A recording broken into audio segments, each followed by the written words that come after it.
Enhancement fund, deposit this as prepayment under Unit 0. 4-7, same as last time. Don't file with the state. That's what the HOA president wrote in a note to her treasurer. In June of last year, I know because the treasurer eventually handed it to me, shaking while his wife waited in the car. I never planned on fighting anyone. When I moved home, my wife had been dead 3 years. My mother was turning 78. I came back to the floor to Panhandle to paint a cottage, fix a roof, and sit on a porch at night. Then Darlene Voss destroyed 3 palm trees my grandmother had planted in 1978, and something inside me turned from grief into clarity.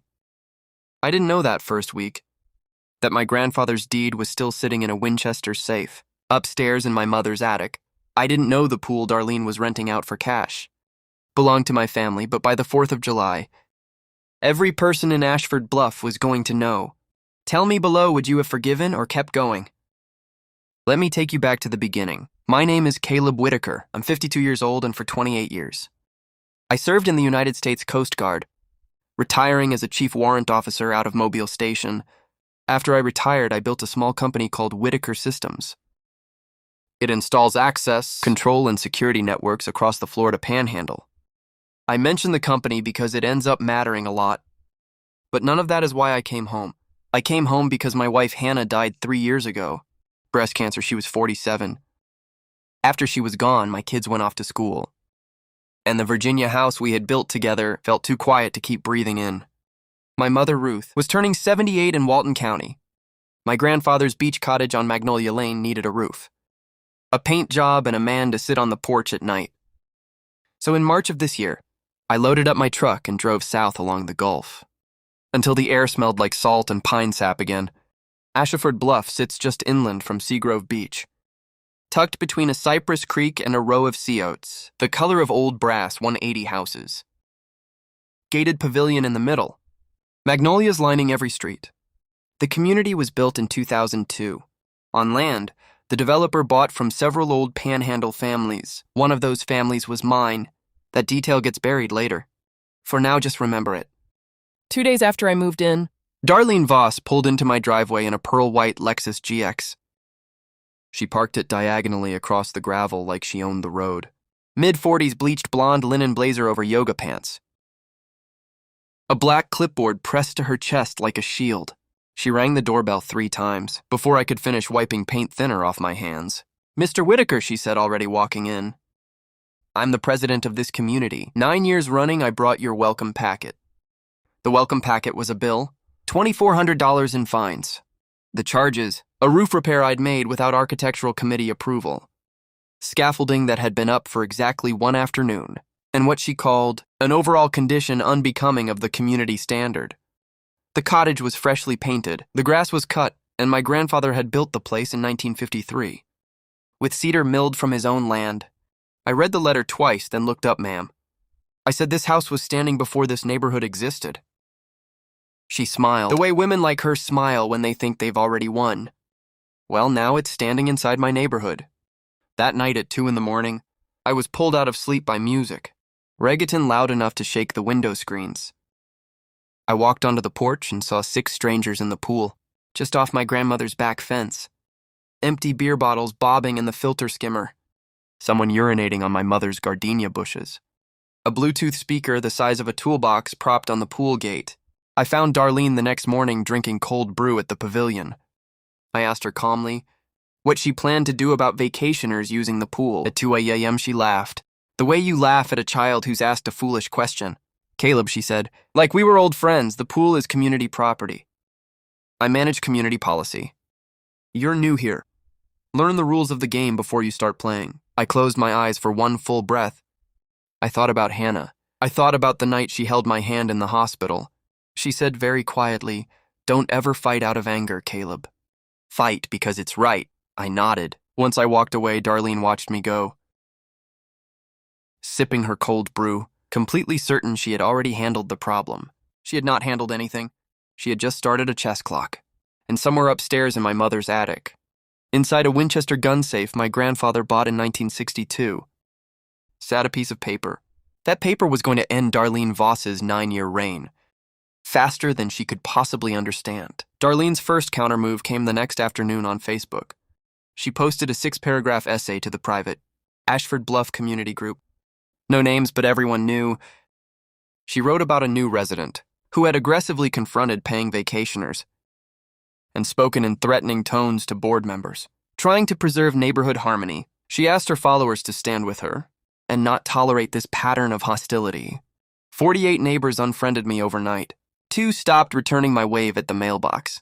The couple across the street suddenly found their driveway very interesting every time I walked by. I've been called worse by better. The Coast Guard teaches you not to react when you're being framed. You wait, you document, and you let the evidence build itself. So I sat on my mother's porch that evening, watching the sun burn red across the bay. The ceiling fan rattled above me like it was loose at the bolt. Ruth poured iced tea into a mason jar, a wedge of fresh lemon floating on top. She sat down next to me. You remember what your grandfather used to call them? No mama. Hollow people wearing paper crowns. She took a long sip, he said. They're dangerous because they actually believe the crown is real. My grandfather, Abner Whitaker, died in 1998. I was 32. He had been a commercial shrimper, then a Walton County surveyor for 20 years. After his back gave out, he left my mother this land.